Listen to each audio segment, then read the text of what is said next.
Kwa majina naitwa Pacifica Kemto ama Mrs. Leo Nyabera. It was only last Sunday it was on 12th. Tuliagana na yeye hapa, akaenda kama kawaida, na akitoka yeye akienda kanisa, anatoka akienda kukutana na wenzake. Kama mzee ana company yenye ana feel poa akiwa nao, so alienda kukutana na wenzake ambapo tulimtarajia kurudi kama kawaida, hakurudi. Sasa nikiwa nimelala kama saa 4 hivi na 20 ndio nikasikia watu wamekuja. Locomotion imekuwa kubwa kwa compound na kelele. Watoto wakatoka mbio, ambayo sasa ndio iliniamsha hata mimi nikaamka. Kuamka watoto wameenda, nikakutana na wamama wakiwa kwa plot ndani. Vile watoto walifungua gate wakatoka, au mama wakaingia. Wakajua mimi sijajua. Tulipokutana nao wakaniambia mume wako amedungwa visu, amekufa, hayuko. Nikamwambia mnasema ni wamezoea kumuita photoman. Initially alikuwa akipiga picha. Sasa ile ya kujisaidia katika weekends. Sasa wakazoea jina photoman. Sasa wakati waliniambia mimi nikaisha nguvu, nikauliza ako wapi? Bakaniambia twende. Tukarudi kwa nyumba, kunivisha manguo za joto, at least twende, kulikuwa baridi. Tukaenda mpaka scene pale. Kufika tukafikania na maaskari. Maaskari wakaniambia usiguze chochote, usimguze. Ngambia nisaidie venye tunaweza muokoa, maana ako hali hatari. Wakaniambia hapana, usimguze, tuko hapa kama askari na kila kitu takuwa sawa. Nikakubali, wakamalizana na kupima nini. Nikaenda kumwangalia. I have a daughter ambaye anafanya pharmacy. Akasema mam, angalia pulse. Namwambia si uangalie wewe ndio unaelewa. Akaniambia mam, sina nguvu, angalia pulse. Kumwangalia yenyewe, kumuguza, nikasikia ana joto but tayari amefanya nini? Ameaga. Kumwangalia tukaona visu, ana kisu ya kifua ambayo ilimuumiza sana, ilikata mpaka ile mshipa kuu ya damu ambayo ina transport oxygenated blood. Sasa tukawa tumeisha nguvu. Lakini katika hali hiyo tukienda, hata tukimweka kwa gari hiyo ya polisi, tukafika njiani wakasema tunampeleka mochari gani? Nikamwambia mbona mnatamka hiyo jina tameni? Mbona nyinyi ni mochari tu? Tusimpeleke PGH tuone kama tunaweza muokoa. Tukampeleka PGH. Kufika PGH kuna wale receptionist au wenye walikuwa on duty. Msichana fulani akakuja, huyu ambaye ni nurse, akamwangalia.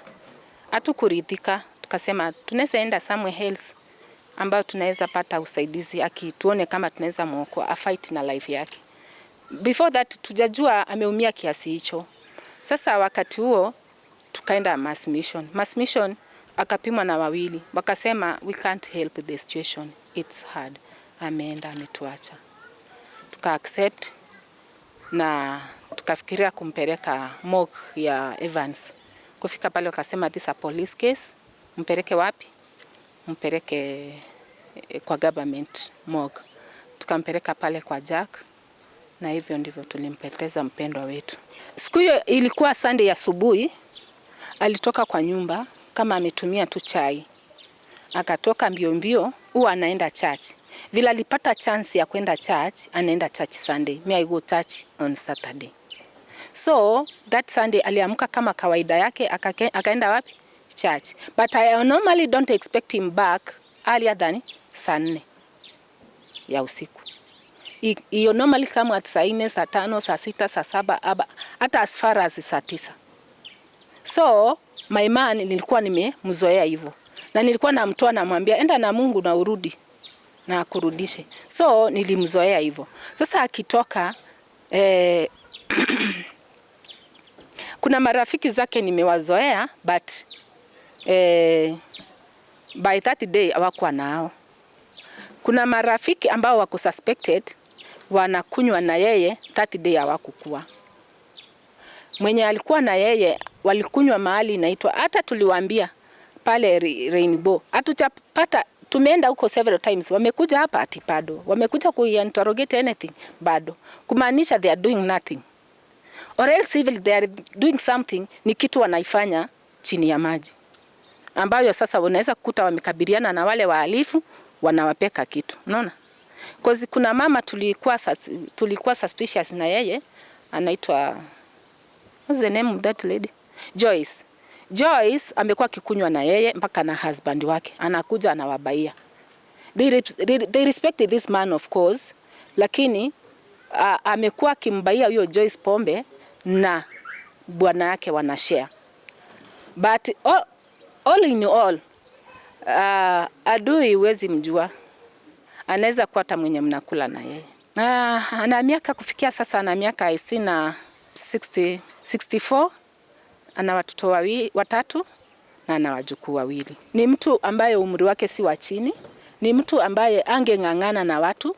Ni mtu ambaye hata kama ni walifu wange surrender tu, wamuachie. Hata kama ni mikono wangekata, at least watu waachie tumuonange. Huyu mzee hajamaliza kazi ya watoto. Wana kazi nyingi sana. Ndio wamefikia kazi. Ana wajukuu analea. Hata siku hiyo tuliambiwa alinunua maziwa paketi 2 na mkate na kaunga ambaye alikuwa anawaletea kama kawaida.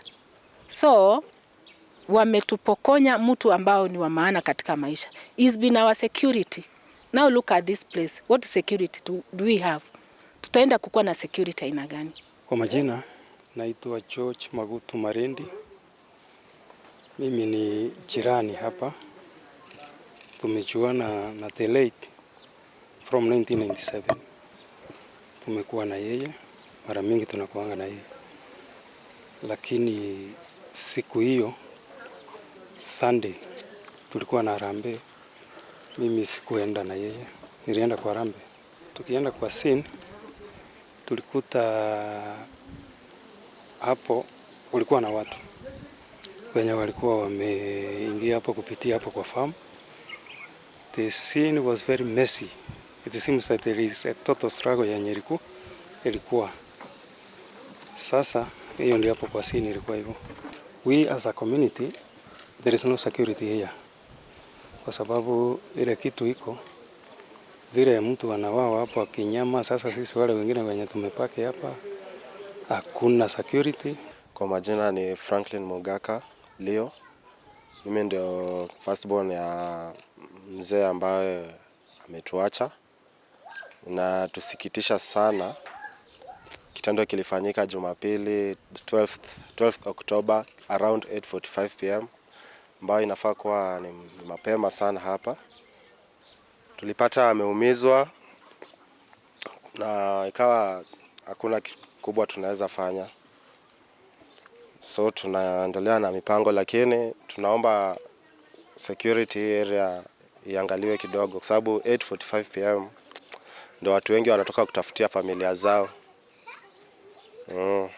So mzee alikuwa our biggest supporter, mentor, na si pikipiki tu ametuibia maisha kubwa sana ya maisha yetu, and we just hope justice shall prevail.